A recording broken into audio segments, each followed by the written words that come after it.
안녕하십니까. 박근혜의 데일리 힌트 시간입니다. 이거 뭐 속절 없이 이렇게 빠지는 게 사실 오늘 약간 오싹하기도 한 느낌도 들 만큼 약간 이제 시장 빠지는 것이 약간 공포스러운 느낌까지 들 정도로 마지막 종가 무렵, 그러니까 오전 시장만 하더라도 다소 이제 약간 돌아서는구나, 뭐 바닥을 좀 확인하고 살짝 이제 반등을 좀 모색하는 건가 정도로 생각했던 날인데요. 오늘만 만길이었습니다만 장 막판에 접어들면서 시장이 다시 한번 중성주 중심으로 투매가 나오는 종목도 꽤 있었고, 종목들이 또 속절 없이 무너지고 대형주들도 오늘 상당히 많이 무너지는 그런 모습을 역시 보였습니다. 자, 이제 뭐 솔직히 심적으로 굉장히 좀 견디기 힘든 정도 구간까지 내려오면서 뭐 이걸 몇 달간 계속 이렇게 빠지는 것들이 이걸 어떻게 대응해야 될까 정도이고요. 쏠림이 또 더욱더 강하게 쏠림 현상이 나타났고, 뭐 그 외의 종목들은 뭐 그냥 수급이 없는 종목듯이 이렇게 빠지는 상황이기 때문에 상당히 좀 너무너무 힘들 것 같고, 요 며칠 어쨌든 뭐 증권사 창구 쪽에서는 일부 이제 담보 부족이나 이런 부분들 관련해서 뭐 어떻게 꾸역꾸역 담보 부족을 또 메꾸면서 아니면 뭐 어떻게든 팔아서라도 그렇게 대응을 하고 있는 그런 뭐 현상들이 창구 쪽에서 나타나고 있습니다. 뭐 담보 부족 사태는 뭐 일단 1차든 2차든 담보 부족 관련된 계좌들이 이번 주부터는 이야기들이 계속 나오고 있는 모습이어서 이게 어느 정도까지 갈까에 대한 불안감이 여전히 있고, 이런 것들 해소되면서 이제 좀 넘어가려면 어느 정도 한 번 정도의 급반등이 한번 나와줘야 되는데, 어제 CPI가 나오면서 그래도 좀 안도를 하는 분위기였는데 그마저도 오늘 시장에서 아침 잠깐 반영을 하는 듯 하다가 돌리지 못하고 또 주저앉는 모습이어서 내일 또 금요일입니다. 그래서 금요일 날 수급이 어떻게 될까에 대한 고민, 정말 좀 힘든 구간이 연속적으로 가고 있는 상황이고요. 어느 정도 빠진 거 아니냐라는 뭐 분석이 나오고는 있습니다만, 이 만만치 않은 시장이 계속 간다는 점에서 상당히 조금은 머리가 아프고 고민이 되는 그런 모습입니다. 물론 뭐 지금 자리에서 이렇게 뭐 팔아가지고 뭐 글쎄요, 뭐 더 낮은 곳을 향해서 지금 팔고 더 낮은 곳을 향해서 기다리겠다, 여기에 대한 실익이 있을까에 대한 부분들은 뭐 대부분 분석 자료들이 뭐 그만한 실익이 있는 자리는 아니다라고 말은 하지만, 이 매일 연속적으로 이렇게 주가들이 빠지고 있기 때문에 고민이 정말 되고요. 머리가 아픈 상황입니다. 뭐 그런 중심으로 시장들이 굉장히 어렵다는 점, 뭐 지금 방송에 들어와 계신 분들도 너무너무 많이 힘드시지 않을까 이런 생각도 드네요. 뭐 어찌됐건 뭐 시장이 이렇게 너무 힘들기 때문에 뭐 힘내시라고 말씀드릴 수밖에 없어서 저도 너무 좀 마음이 안 좋습니다. 뭐 저도 나름대로 이 멘탈을 좀 잡아보려고 이런저런 여러 가지 것들을 좀 해보고, 어제는 또 뭐 영화도 한 편 보면서 좀 머리도 식히고 이렇게 좀 잊어보려고 많이 했는데, 오늘 또 시장을 맞닥뜨리다 보니까 상당히 좀 힘든 뭐 그런 하루였기도 하고요. 뭐 언젠가는 뭐 끝은 있겠죠. 빠지는 것에 대한 끝은 있고, 뭐 어떤 일이 생겼을 때도 과거에 뭐 시스템적 리스크가 왔을 때 어떤 경우에라도 빠지다가는 뭐 끝이 있고 급반등이 나오는 구간이 나오긴 하는데, 자, 이번 그 하락 장세에서 과연 뭐 급반등이 나올 수 있는 그 바닥이 어디인가, 물론 지나가 봐야 아는 것이죠. 근데 그게 어디인가에 대한 물음표는 오늘도 역시 가지고 갈 수밖에 없는 하루였다, 이렇게 좀 안타까운 힘을 이야기를 들 수밖에 없습니다. 뭐 다 힘냅시다. 뭐 썸머 C007님도 힘냅시다 이렇게 말씀 주시는데, 그래요. 지금 어쨌든 뭐 주식은 주식이고 하지만 건강을 잃어버리면 당연히 안 되시고요. 또 멘탈을 잡는 게 되게 중요한데 쉽지 않습니다. 저도 멘탈 흔들려요. 뭐 시장이 이렇게 빠지면 속절 없잖아요. 계속 빠지고 하니까 쉽지 않은 시장인데, 뭐 그런 부분들 그래도 시장 이야기를 좀 드릴 수밖에 없고, 또 이런 것들이 조금이라도 도움 되시도록 뭐 어쨌든 지금 이 시간에 또 들어오셔서 방송을 보시기 때문에 이런 것들도 한번 제가 전달을 좀 드리도록 하겠습니다. 모자란 대로 이렇게 말씀드리면 또 조금이라도 그게 판단에 도움이 되시면 좋겠다는 생각으로 자, 시장 이야기를 이제 시작을 좀 해보도록 하겠습니다.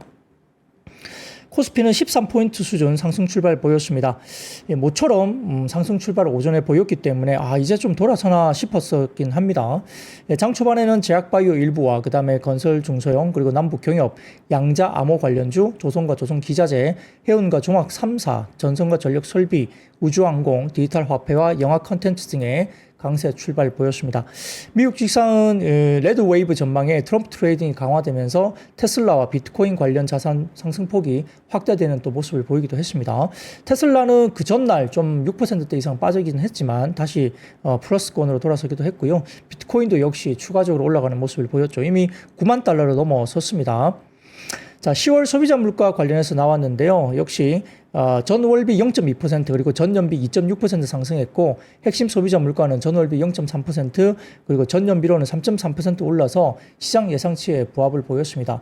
그래서 어제 10시 반인가요? 그 언저리에 이게 발표가 나면서 원달러 환율도 1,410원대를 아래쪽으로 내려오면서 이렇게 워낙 강세가 살짝 도는 모습도 보였고, 그리고 10년물 국채금리도 미국 시장에서 4.4%대에서 살짝 아래쪽으로 향하는 모습을 보였기 때문에, 이러면은 내일 시장이 오늘 시장이 조금 돌아설 수도 있겠구나라고 하고 잤거든요. 근데 막판에 보니까 10년물 국채금리가 다시 올라갔어요. 예, 그래서 상당히 조금은 오늘 시장에 약간 불안 요소가 있었는데, 역시 장 막판에 오늘 만기일이기도 했기 때문에 이런 만기일과 더불어서 오늘 상당히 종가 무릎이 좋지 못했다, 이렇게 시장이 말씀드릴 수 있겠습니다. 자, 그래서 지금 첫 번째 표를 하나 보여드리면 아까 말씀드렸던 소비자 물가 관련인데요. 이게 좀 작아서 안 보일 텐데 이건 이제 제가 올려드리는 시내 자료실에 그 원고를 보시면 이 자료가 나와 있습니다만, 항목별로 보면 자동차 보험료가 전년비 9월에 16.3%에서 10월에 14%로 다소 조금은 상승폭이 둔화되고 있는 상황이 보이고요. 에너지 같은 경우는 마이너스 6.8에서 마이너스 4.9, 주거비가 4.9에서 4.9로 에너지 제외하고 서비스가 4.7에서 4.8로 가는 등 주요 품목들이 일부 좀 안 빠지는 것들이 여전히 있기는 했습니다. 시장의 컨센을 어느 정도 충족을 시켰지만은 아무튼 조금 아직도 안 빠지는 쪽이 주거비 등을 포함해서 아직은 있다는 거죠.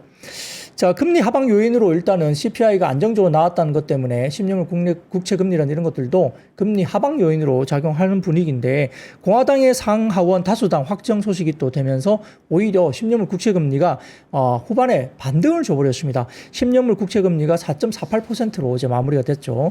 이게 아래쪽으로 좀 내려와야만 시장이 좀 안정을 찾을 것 같은데, 이게 오히려 반등을 줘버렸기 때문에 시장의 불안 요인이 된 걸로 보입니다. 자, 미중 무역 갈등, 반도체 규제 등을 포함한 여러 가지 신재생 쪽 관련된 부분도 마찬가지고요. 규제가 있을 것이다 관련이 있는데, AMD 같은 경우도 인력 감축 소식까지 들리면서 반도체 업종도 어제 하락세를 미국 시장에서 보였습니다.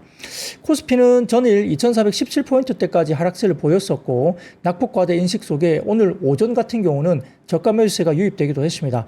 거래대금은 미미했지만 뚜렷한 매수 주체가 부재했지만 그래도 반등을 일부 장 초반에는 시도를 했었다는 거고요. 외국인 매도세가 지속되면서 오전 기준 현물은 1,700억, 선물은 외국인들이 400계약 정도 순매도를 보이기도 했고, 순매도 규모는 축소되기도 했는데 원달러 환율이 좀처럼 안 내려왔습니다. 자, SK하이닉스가 미국 반도체 업종 영향에 역시 오늘 그 영향을 받았고요. 하이닉스가 5%대 오늘 급락을 했습니다. 삼성전자는 장 초반 1% 정도 올라가는 모습을 보이기도 했는데, 어쨌든 오늘 종가는 49,900원으로 5만원 선을 깨고 종가가 마무리가 된 게 좀 아쉽습니다. 자, 우크라이나 건설 관련된 재건 테마 관련주, 범양건영이나 남강토건 등이 또 눈에 띄었고요. 그리고 트럼프 우크라이나 평화 특사 임명한다는 소식이 일단 재건 소식에 긍정적인 영향을 미치기도 했고, 그 다음에 전반적인 저가 매수세 유입에 대부분 업종은 오전에는 상승을 보였는데, 레드 수입이 확정되면서 수혜주 상승률이 특히 부각됐습니다. 재건뿐만 아니라 오늘도 역시 조선주, 그 다음에 방산우주 관련주, 그 다음에 전력기기 관련 쪽은 역시나 플러스권으로 상승권이 지속됐고요. 중국의 경기 민감 업종, 특히 화학업종 등을 포함한 쪽은 하락세를 보이기도 했습니다. HMM 같은 호실적 발표 종목은 장중에 상승폭을 확대되기도 했고요. 3분기 컨테이너 운송 단가가 전분기 대비 33%나 상승했다는 소식이 들리면서 HMM이 긍정적인 분위기가 가기도 했습니다. 예상치 부합한 소비자 물가도 안도 요인으로 보였는데요. 역시 패드워치 기준 12월 금리 25bp 금리 인하 확률이 80%대로 다시 급반등을 줬기 때문에 이것도 좀 오전에는 안도를 주기는 했습니다.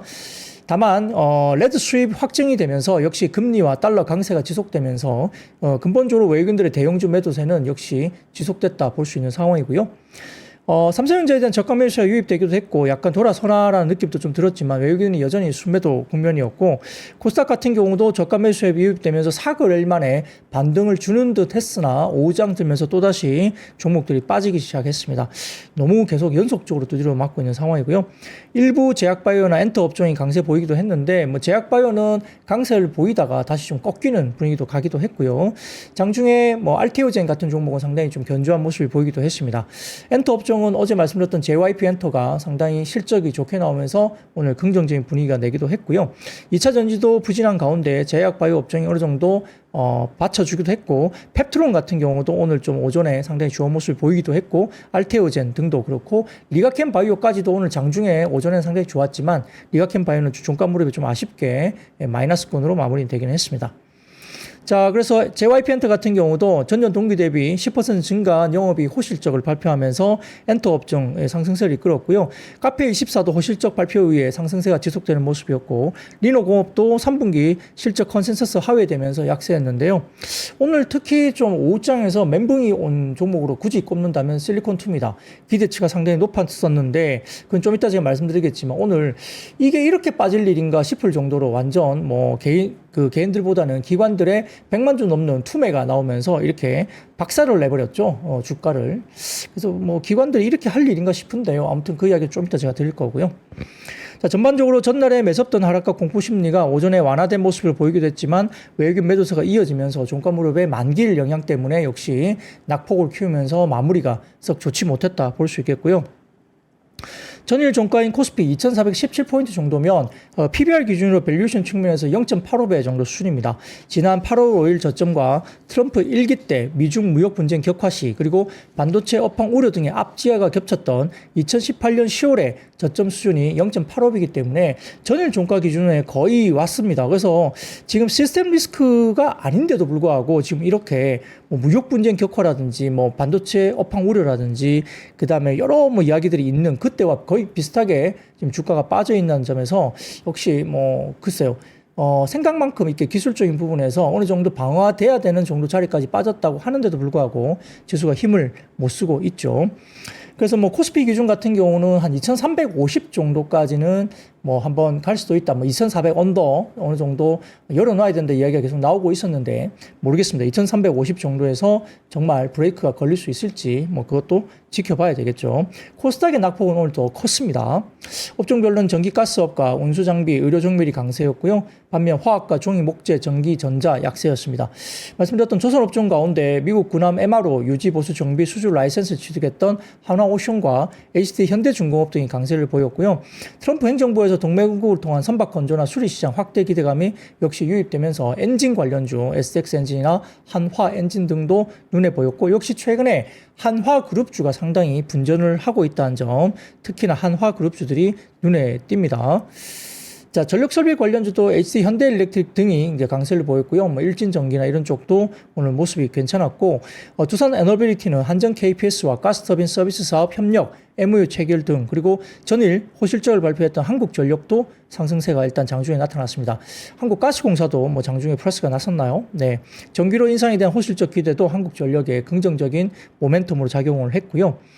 코스닥은 상승 출발 보였지만 2차전지 소재주와 반도체 소부장 등이 하락하면서 역시 약세를 나타냈고, 기타 서비스와 섬유 의료가 강세였던 반면 금융과 일반 전기전자는 약세를 보였습니다. 자, 너무 힘든 상황이어서 전체적으로 다들 선조를 하셨다는 분, 또 너무 고생을 하고 있다 이렇게 생각하는 분들 많이 말씀 중에 있고요.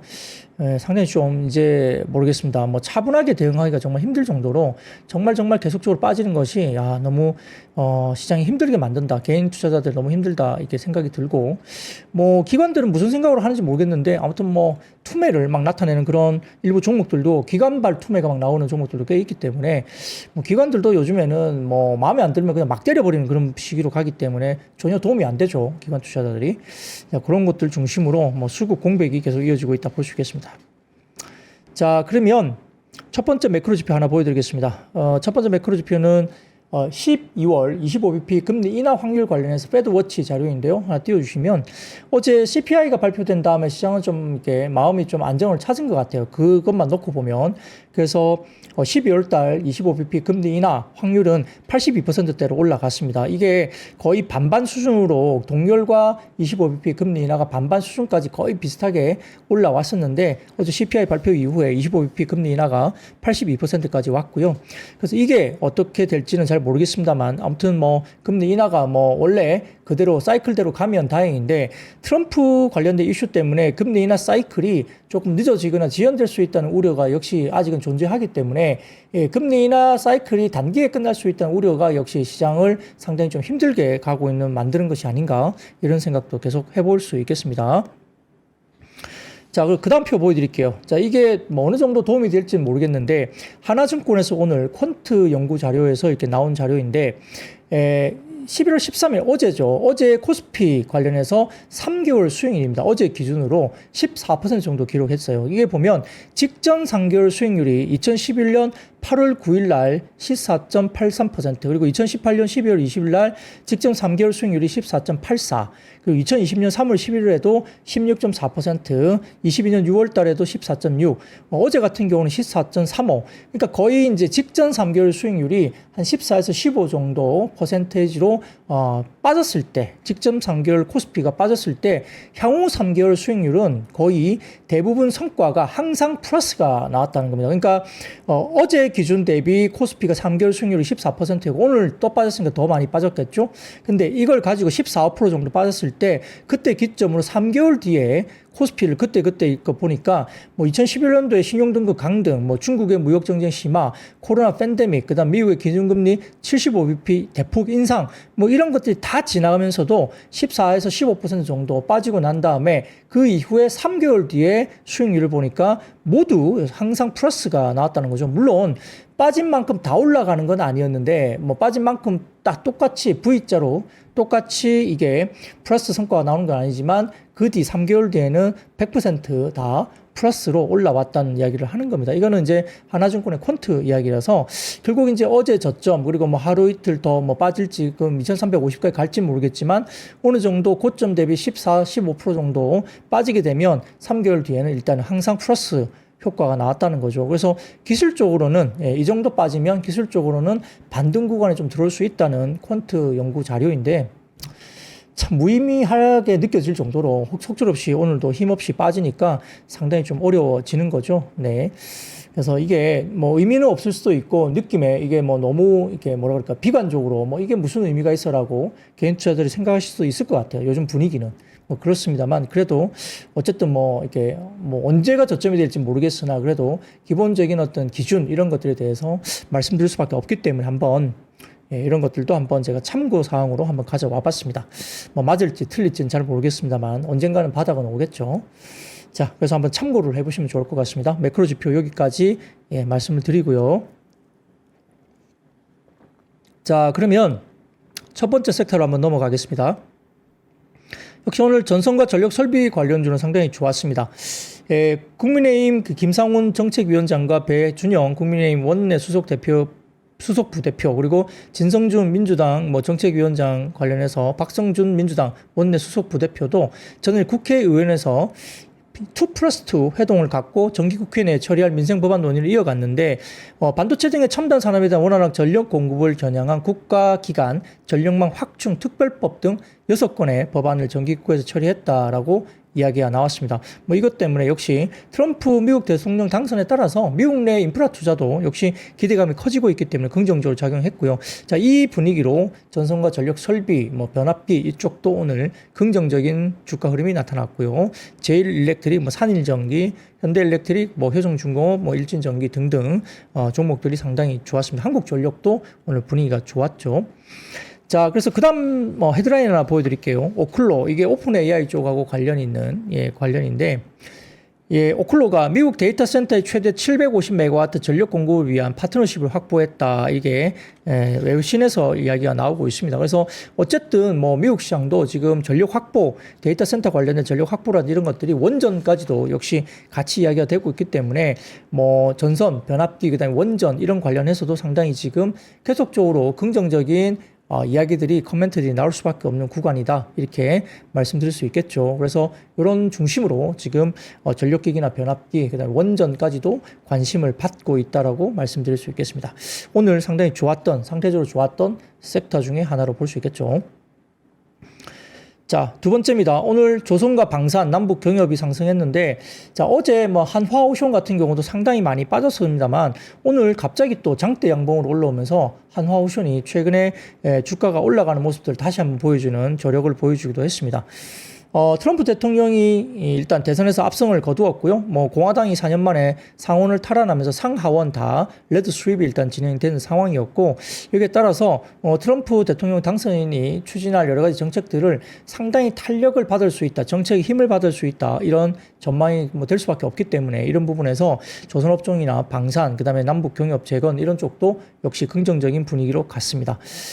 그래서 뭐 오늘 뭐 트럼프 미국 대선 당선인이 뭐 최근에 뭐 윤 대통령과 통화하면서 조선업 협력 필요 언급 모멘텀 지속이 계속되면서 역시 하나오션이나 특히 하나오션이나 그다음에 현대중공업 같은 경우는 아까 말씀드렸던 MRO 미국 관련된 이런 군함 관련된 이런 것들도 계약 관련된 MOU나 이런 계약을 체결하고 있기 때문에 이런 것들이 또 긍정적으로 발현이 되고 있는 것 같아요.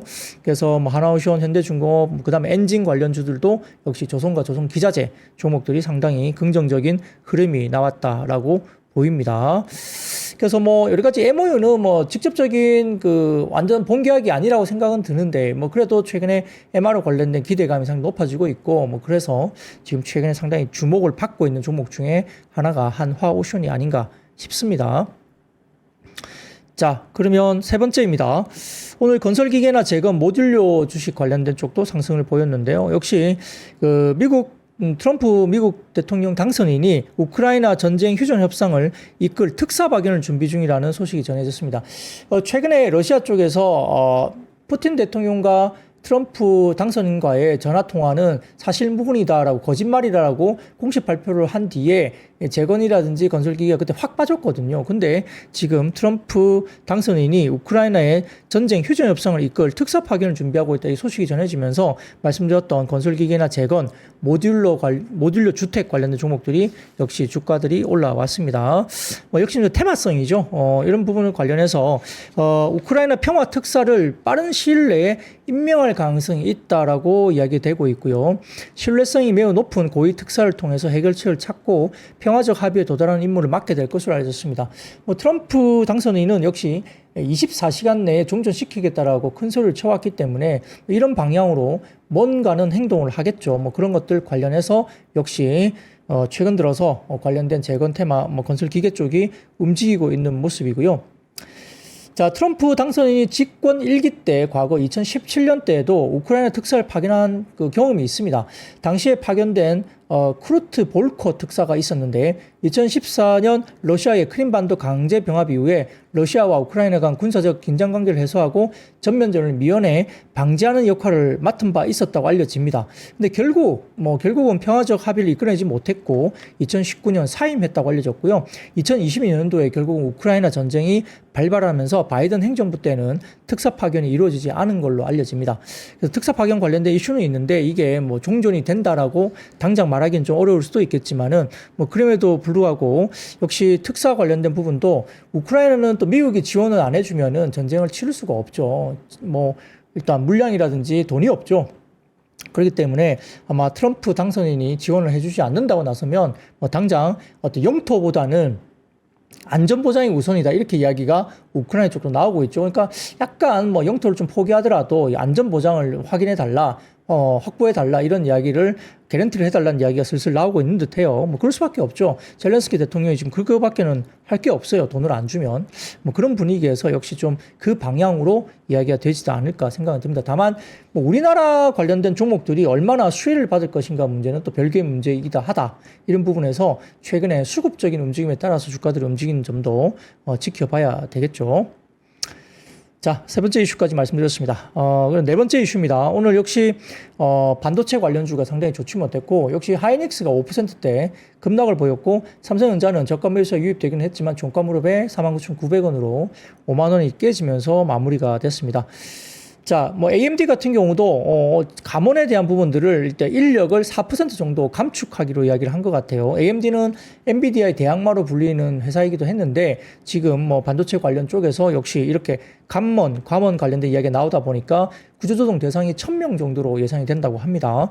그래서 이번 관먼이 엔비디아가 AI 칩 시장에 더 집중하기 위한 것으로 뭐 정해지면서 여러 가지 부분에서 지금은 상당히 조금은 관먼 이야기가 또 나오는 것이 시장에서 조금 위축되는 그런 느낌을 줄 수 있겠죠.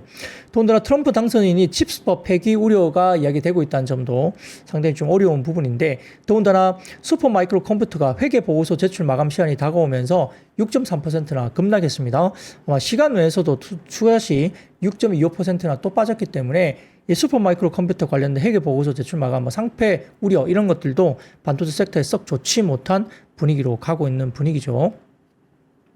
자, 그러면서 오늘 반도체 관련주가 좀 별로 다들 좋지는 못했습니다. 다만 이제 AI 소프트웨어 관련주 뭐 이런 관련들이 뭐 상당히 좋았는데, 역시 오늘 한글과 컴퓨터가 거의 20% 가까운 급등세를 나타냈죠. 이게 AI 소프트웨어이기도 하지만 스페이스X하고 또 관련되면서 오늘 급등을 나타내기도 했는데, 뭐 오늘 상당히 아웃퍼폼을 했기 때문에 뭐 연속성 문제는 잘 모르겠지만 아무튼 시장 빠질 때 이렇게 혼자서 막 튀어오르는 것들이 눈에 보이기도 했습니다. 자, 근데 오늘 장중에 이제 이야기됐던 것들이 중국 쪽에서 나온 뭐 보도가 하나 있었어요. 세미콘 보이스라는 쪽에서 오늘 중국발 보도가 있었는데, 중국의 CXMT가 웨이퍼 수만 장을 손상 폐기했다고 일단 보도가 중국발로 나왔습니다. 그래서 사실 그렇게 되면 레거시 쪽 이슈가 상당히 좀 좋아지는 모르겠어요. 그게 얼마만큼의 수만 장 웨이퍼를 폐기했다고 이야기 나오는데, 이게 어느 정도인지 모르겠지만 CXMT가 어쨌든 간에 수율이 안 나온다고 제가 말씀드렸잖아요. 이게 많이 공급을 엄청나게 물량을 때려붓기 때문에 낸드 디램이 상당히 주가가 뭐 가격이 빠질 거야 라고 이야기가 나왔지만, 생각보다 걔네들이 그렇게 기술력이 높지 않고 수율이 별로 안 좋다, 그리고 장비 반입이 안 되기 때문에 그런 것들도 역시 캐파 관련해서 물량을 엄청나게 찍어내기가 상당히 어려울 거다라고 이야기를 계속 하고 있고, 물량을 많이 찍어내는 것은 결국은 수출을 못 받기 때문에 결국은 이제 수입을 하기 어려워지기 때문에, 미국의 규제 때문에 중국의 자국 내에서 소비할 물량을 늘리는 거다 이렇게 이야기되니까, 결국은 CXMT 등에 관련된 중국 업체를 빼고 나면 글로벌리 비트 증가율이 그렇게 크지 않다. 그러니까 낸드와 디램의 가격, 그 레거시라도 급락이라 이런 것들은 우려가 너무 과하다, 과장됐다 이런 이야기를 계속 하는 거죠. 근데 이제 중국의 CXMT가 어쨌든 웨이퍼 수만 장 손상 폐기됐다는 보도가 나왔기 때문에 이게 사실은 또 긍정적으로, 레거시 쪽은 긍정적으로 갈 수도 있습니다. 자, 그런 것들도 저희가 한번 고민을 좀 해봐야 되는 구간이고, 자, 그 다음 표 하나 보여드리겠습니다. 자, 반도체 외국인 순매수 추이인데, 삼성전자와 하이닉스 관련된 뭐 순매수 추이입니다. 11월 접어들면서 엄청나게 빠지고 있죠. 이게 엄블렐라 리서치 쪽에서 자료 올려주신 건데요. 역시 10월 달부터입니다. 10월 달부터 보시면은 11월 달에 급격하게 지금 더 팔고 있는 모습이 보이고 있고요. 두 번째 차트 보여드리면 삼성전자 외국인 일간 순매수 동향과 하이닉스 일간 순매수 동향인데, 전자도 지금 이번 8월인가요? 예, 8월 달 엄청나게 팔고, 그 다음에 지금 11월 달도 계속적으로 이제 팔고 있죠. 그래서 이렇게 일간 순매수 동향이 하반기 접어들면서 이렇게 7월, 8월 넘어가면서 삼성전자를 본격적으로 팔기 시작했고, 하이닉스는 4, 5 팔고 4, 5 팔고 이루어지면서 좀 덜 팔고 있는데, 삼성전자의 매도가 여전히 좀 계속적으로 이어지고 있는 모습들이 하반기, 그러니까 7, 8월 정도부터 본격적으로 나타나는 모습이 보인다는 겁니다.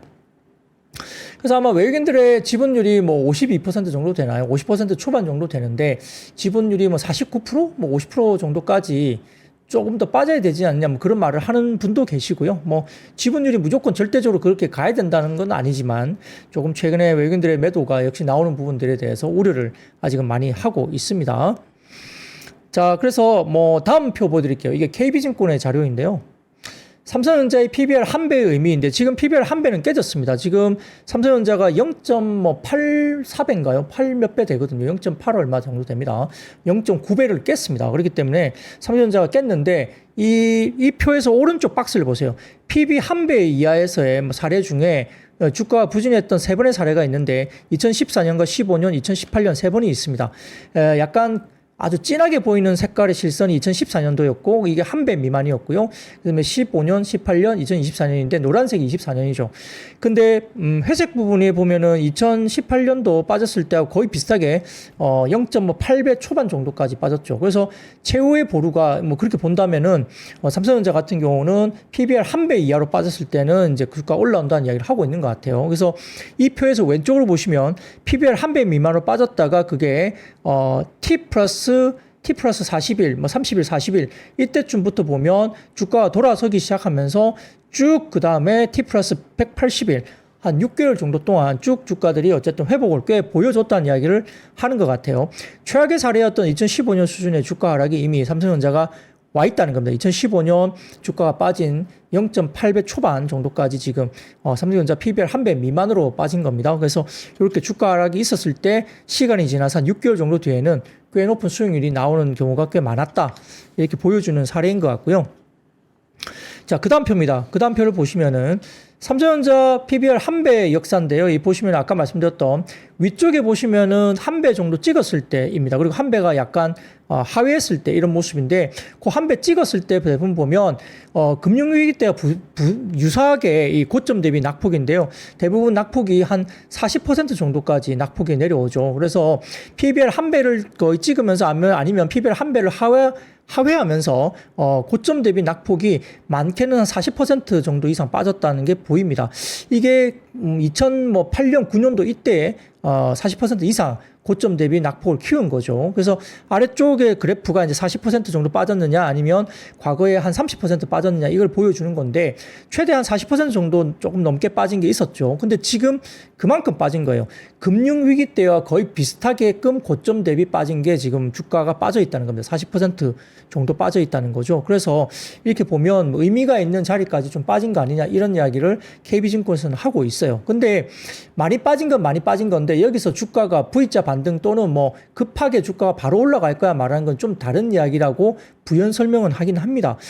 그럼에도 불구하고 지금 자리는 전자에 대해서 어쨌든 뭐 때리고 나가거나 뭐 이걸 다른 걸 사기 위해서 팔면 몰라도 전자가 더 빠질 게 겁나서 이렇게 막 때리기에는 크게 실익이 없는 자리까지 온 거 아니냐를 이렇게 긴 시계열로 2001년도부터 거의 이제 20년 넘게 시계를 놓고 봤을 때는 PBR 1배 미만 정도까지 내려왔을 때 고점 대비 40% 맥스로 그 정도 빠지면 돌아 들어갔는데 지금 그 정도까지 거의 왔다는 이야기를 하고 있습니다. 자, 그리고 달러 기준으로 본다면 이미 외국인 입장에서는 뭐 그쵸 엄청나게 빠져 있는 걸로 보이기 때문에 모르겠습니다. 더욱더 매력적으로 보일 수 있는 구간이긴 한데 왜 안 사줄까요? 뭐 환율 문제도 있을 것이고 업황에 대한 이슈도 있을 것이고 여러 가지 아직 그런 것들이 있긴 하네요. 그래서 진짜 싸긴 쌉니다. 밸류로 봐서는 진짜 싸긴 싼데 삼성전자가 이게 돌아설 것인가 문제가 이제 역시 있는 거죠. 그러면 이렇게 가다가 시장이 돌아서면 전자만 돌아서는 거 아니야? 만에 하나 시장이 돌아선다 했을 때 그 핵심에는 전자만 돌아설 가능성도 있죠. 왜냐하면 전체 코스피 대비 삼성전자를 빼고 나면 지금 시장은 그렇게 많이 안 빠졌다라고 평가를 받고 있습니다. 그렇기 때문에 전자가 대부분 코스피를 밀어낸 이유다라고 설명되고 있기 때문에 돌아서게 될 때는 또 삼성전자만 주가가 또 갈 수 있는 불안감이 있는 거죠. 그래서 지금 보면 개인 투자자들도 삼성전자에 거의 뭐 몰빵을 하고 있는 것 같아요. 다른 섹터들 물론 일부 트램프 트레이드 관련된 쪽도 하고 있고 뭐 코인이든 하든지 다 그럴 수 있는데 다른 장내 거래에서 개인들이 전자 쪽으로 또 많이 몰리고 있는 것도 역시 사실입니다. 그런 것들도 계속적으로 좀 어려운 구간이 아닐까. 거기에서 계속 전자가 밀리니까 계속 묶여 있는 거죠. 자금들이 삼성전자 쪽에. 그러니까 다른 쪽으로 수급이 확산이 안 되고 있는 것도 사실로 보고 있습니다.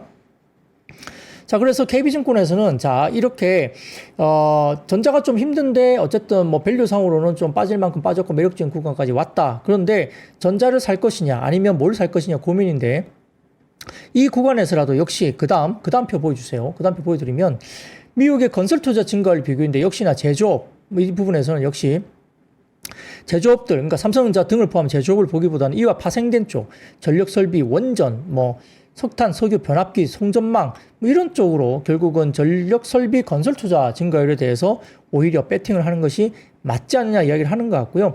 거기에 따라서 지금 아래쪽 막대 그래프 아래쪽 보시면은 미국의 건설 투자 전력 주요 시기별 저점 대비 증가율인데 과거 2006년부터 2008년도, 2009년도까지 올라온 확률이 거의 100% 정도 주가들이 올라왔는데 2010년, 11년부터 2015년 정도까지도 거의 100% 정도 맥스로 올라왔죠. 근데 최근 주가가 올라온 거 보면은 그 정도는 아니고 뭐 좀 덜 올랐다 이런 이야기를 아래쪽에 하고 있어요. 붉게 점쳐진 가운데 화살표가 보이는 것들이 과거에 두 번의 사이클 중에 그만큼 주가들이 오른 거에 비해서 좀 아직도 좀 덜 오른 거 아니냐 이런 생각으로 아까 말씀드렸던 원전, 그 전력 설비 파워 이런 관련해서 원전이라든지 그다음에 석탄, 석유, 뭐 변압기, 송전망 이런 쪽이죠. 결국은 인프라 관련된 아까 말씀드렸던 변압기나 전선, 그 다음에 이런 원전 이런 쪽으로 오히려 보는 것이 지금은 뭐 삼성전자 쪽도 매력적이긴 하지만 대체를 할 수 있는 섹터 쪽으로 좀 바라보는 것도 괜찮을 것 같다 이런 이야기를 하는 거죠. 그래서 반도체가 뭐 결국 지금 좋지 못한 상황이기 때문에 매력적인 밸류가 오긴 했지만 아무튼 이걸 만약에 좋다고 보고 바닥이라 보면 이걸 가지고 직접 투자도 할 수 있고 다만 대체할 수 있는 섹터, 그러니까 말씀드렸던 전선 변압기 원전 이런 쪽으로도 고개를 좀 돌려도 괜찮지 않나 이런 이야기를 KB증권에서 하고 있는 겁니다. 그런 걸 보시면 될 것 같고요. 자, 그러면 다섯 번째 섹터로 넘어가겠습니다. 자, 어제 뉴욕 증시에서 가장 핫하게 이야기된 것들이 양자 컴퓨팅입니다. 그래서 관련된 업체가 있었죠. 아이온큐가 16.3% 급등했고요. 퀀텀 컴퓨팅이 92.75%, 리게티 컴퓨팅도 14%, 아르킷 퀀텀도 11.46%, 양자 컴퓨팅 업체 주가 급등세가 나타난 것이 어제 미국 시장의 특징이었습니다. 트럼프 당선인이 양자 컴퓨팅 집중 육성할 것이라는 기대가 속속 들어오면서 역시 아이온큐가 또 신규 특허를 획득했다는 소식이 전해졌어요. 그래서 이렇게 특허 관련된 이슈가 정해지면서 그리고 퀀텀 컴퓨팅도 아시아 연구기관으로부터 첫 TFLN 광자칩 파운드리 주문을 확보했다는 소식이 전해지면서 양자 컴퓨팅 관련된 테마주들이 주가들이 올라왔다 볼 수 있습니다. 그래서 양자 컴퓨팅이 최근에 미국 시장에서도 두각을 나타냈기 때문에 관련주들이 테마로 올라가고 있다는 것도 어제 특징이었고 오늘 국내 시장에서 그게 반영이 됐다 볼 수 있습니다. 양자 컴퓨터 저도 힘듭니다. 무슨 말인지 잘 이해가 아주 정확하게는 잘 안 되더라고요. 네. 자, 여섯 번째 이야기입니다. 오늘 역시 우주항공 업체 관련된 주가에 대해서 역시 스페이스X가 나사에서 열린 화성 탐사 프로젝트 분석 그룹 설명회에서 화성에도 지구의 스타링크와 같은 군집 위성을 구축한다는 계획을 밝혔다고 합니다. 이에 따라서 우주위성 관련된 우주항공 관련된 쪽이 상당히 좋았고요. 가칭 마스링크라는 이름의 군집 위성은 스타링크 레이저 통신 기술을 활용한다고 보이고 데이터 전송뿐만 아니라 화성 사진 촬영이나 관측에도 활용할 수 있을 거로 보이는 상황입니다. 그래서 미국 시장에서 로켓랩이라는 회사가 28.4% 급등을 했고요. AST 스페이스 모바일도 14.96% 그리고 인투이티브 머신스도 13% 정도 미국 우주 관련된 업체들의 주가가 어제도 급등세를 나타냈습니다. 특히 로켓랩은 3분기 호실적과 다음 분기 가이던스를 상향 조정했기 때문에 긍정적이었고요. 결국 뭐 트럼프 당선에 따라 스페이스X를 운영하고 있는 일론 머스크가 최대 수혜자이기 때문에 우주항공 이런 쪽도 역시 상당히 주목을 받고 있는 모습이죠. 그래서 루미르, 이노스페이스, 컨텍, 세트레가이 등의 우주항공 산업과 관련된 종목이 좋았던 모습이 오늘 나왔습니다. 자, 일곱 번째 이야기입니다. 오늘 건설주도 일부 주가가 장중에 오르기도 했습니다. 어제 CPI가 어느 정도 이제 컨센에 부합하면서 좀 안정적인 금리 인하 쪽으로 가는 거 아니냐 이런 분위기가 일단 나오기도 했고요. 아까 말씀드렸듯이 페드와치 쪽에서 12월 달에 금리 인하 확률이 82%까지 급등했죠. 그래서 여러 가지 부분에서 12월 달에도 25bp 금리 인하가 될 수 있다 이야기가 나옵니다. 한화투자증권이 보고서를 통해서 건설업종 관련해서는 올해 하반기 들어서 금리 인하 그리고 주택시장 회복 기대감이 주가에 반영되고 있다고 이야기를 하기도 했는데요. 아파트 특히 이제 서울 그리고 아파트 중심의 매매가 상승하고 있다 이야기인데 근데 이거는 서울에 좀 국한된 이야기 같아요. 이렇게 서울 밑으로 지방은 매매가 그렇게 아주 많이 이루어지지는 않거든요. 그래서 서울에 좀 국한된 이야기는 합니다. 그리고 이 빌라라든지 이런 것들이 관련된 이슈가 있었기 때문에 아파트 중심으로 매매가 일단 서울에서도 활발하게 이루어지고 있는 거죠. 그리고 일부 이제 매매 심리 지수도 약간 호조가 나타난다는 건데 이 매매 심리 지수가 호조가 나타나려면 대출 같은 게 이루어져야 되는데 지금 다시 대출을 정부가 좀 조이는 모습이 다시 보입니다. 그리고 금리도 대출 금리를 은행에서 다시 올리는 분위기로 가고 있기 때문에 대출을 조금 줄이는 모습이 나가고 있죠. 그래서 건설사들이 워낙 좋다고 보긴 좀 어렵습니다. 저희도 이렇게 재건축 재개발 관련해서 보면 건설사들이 확실한 몇 개 단지 빼고 나면 다 발을 빼는 분위기거든요. 기존에 관심을 가지고 계속적으로 거기 가서 컨택을 했던 단지들에서도 발을 빼는 분위기가 상당히 많이 나타납니다. 재건축 재개발 관련된 사이트에서도 그런 현상들이 지금 나타나고 있기 때문에 전체적으로 지금 건설주가 좋다고 리포트가 나오긴 했지만 제가 판단하기로는 유의미하게 지금 건설주를 이게 사기가 좀 어렵고 차라리 재건 관련된 섹터로 일부 건설주 관련된 중소형 건설이라든지 그다음에 일부 재건 관련된 모듈러 주택 이런 것들이 테마성으로 주가가 움직이는 것은 우리가 어느 정도 이해를 할 수는 있겠습니다만 정상적인 국내 시장의 어떤 내수의 어떤 주택 경기 활성화 이런 분위기로 가는 건 아닌 것 같다 생각을 좀 해봅니다. 아무튼 하나투자증권에서는 오늘 보고서를 지금 건설업종 관련해서 긍정적인 보고서를 냈다는 점 정도만 생각을 하면 되겠습니다. 뭐 건설주 뭐 그렇게 썩 좋게 안 보는 뭐 증권사도 있기 때문에 이게 건설주에 대해서 우리가 뭐 좋다고 이렇게 막 포트를 아주 공격적으로 잡기는 조금 쉽지 않죠. 지금 건설업종이 그렇게 시장의 어떤 주도 섹터로 나서기는 좀 쉽지 않은 모습이긴 합니다. 물론 금리 인하가 되면서 좀 분위기가 좀 좋아질 수 있는 부분들은 가능성은 있겠습니다. 내년 정도에 한번 기대를 해볼 수 있겠습니다. 자, 그러면 8번째입니다. 비트코인이 한때 93,000달러 상회했다는 소식이 나오시면서 가상화폐 관련 주가가 올라오기도 했습니다. 제가 지난번에 8만 달러 넘어섰을 때 아마 9만 달러 정도까지는 최근에 나온다 보고 있고 조금 길게 보면 10만 달러 간다는 이야기가 있다라고 제가 말씀드렸는데 역시 오늘 오전 비트코인이 한때 93,000달러를 상회하기도 했고요. 자, 일각에서는 트럼프 2기 정부에서 비트코인을 전략적 준비 자산으로 삼게 되면 이걸 글쎄요, 뭐 믿을 수 있는지 모르겠지만 비트코인 가격이 50만 달러까지 갈 수도 있다는 뭐 전망이 일부 있다고는 합니다. 이제 93,000달러 언저리인데 50만 달러까지 간다고 하니까 좀 와닿지는 않는데요. 뭐 그런 분석이 있다고는 해요. 그만큼 이 비트코인이나 가상자산 관련 쪽은 지금 좀 이렇게 불이 붙었다 느낌이 좀 들거든요. 그래서 수급이 어쨌든 그쪽으로 긍정적으로 지금 보는 분위기가 역시 있다는 게 조금 더 분위기가 이어지지 않을까라는 생각도 드네요. 근데 이렇게 뭐 너무 이제 공격적으로 지르게 될 때 지금 뭐 10만 달러 아직 안 왔는데 지금 벌써 트럼프 2기 정부에서 비트코인 가격이 50만 달러까지 지금부터 5배 더 오른다 이런 분석 자료가 나올 정도면 이것도 약간 뭐라 그럴까요? 이게 약간 버블 비슷한 느낌도 좀 들죠. 뭐 저는 비트코인이 50만 달러가 적정 가격인지 잘 모르겠습니다만 분위기는 분명히 좋다. 분위기는 좋은데 50만 달러를 지금 벌써 전망 자료를 내고 있다는 것은 조금 과하다 뭐 이런 생각도 좀 듭니다만 아무튼 분위기는 지금 비트코인 쪽에 현재까지는 긍정적인 분위기가 일단 조성되어 있다 정도로 보시면 좋을 것 같아요. 자, 그래서 그렇게 보시면 좋을 것 같고요. 자, 9번째입니다. 오늘 역시 LG에너지솔루션이 버테크, 그 다음에 테라젠과 대규모 ESS 공급 계약 소식이 이루어지면서 그와 관련된 일부 종목들이 움직였습니다. ESS 관련된 종목이죠. 효성중공업, 삼성 SDI, 뭐 비나텍, 사마컨덴서 이런 종목들이 장중에 일단 긍정적인 분위기가 보였는데 LG 엔솔의 미국 법인 그 버테크가 미국 재생에너지 기업인 테라젠과 대규모 ESS 공급 계약을 맺었다고 합니다. 26년부터 4년간 최대 8기가와트시 규모의 ESS를 공급할 예정이고요. 계약 금액은 공개가 안 됐습니다. 컨테이너 가격을 킬로와트당 170에서 190달러로 가정하면 하루 한 2조 원 규모로 일단 추정은 된다고 합니다. 그런 것도 중심으로 ESS 관련된 주식이 일단 주가가 올라왔다고 볼 수 있겠고요. 자, 그럼 10번째 섹터입니다. 오늘 2차 전지가 빠졌습니다. 자, IM증권에서 보고서를 통해서 공화당 트럼프 후보의 대통령 당선이 역시 전기차 시장에 가장 큰 변수로 작용할 것이다 이야기를 했고요. 역시 현 정부의 전기차 전환 정책을 백지화하겠다 공언했기 때문에 완전한 IRA 폐기는 안 된다 하더라도 몇 가지 전기차 의무화 정책 폐지가 조금 이렇게 어쨌든 허들을 계속 만들 것이다 이런 이야기가 공견하게 계속 나오고 있습니다. 말씀드렸듯이 현실적으로 IRA법 자체가 폐기될 가능성은 높지 않다고 판단되지만 전기차 세액 공제나 AMPC 등의 정부의 인센티브 정책이 폐지되거나 축소될 가능성이 존재한다고 IM증권은 보고서를 냈습니다. AMPC가 만약에 인센티브 정책이 폐지되면 일부 종목들은 거의 적자거든요. AMPC가 들어오니까 흑자로 보이는 회사들이 꽤 있습니다.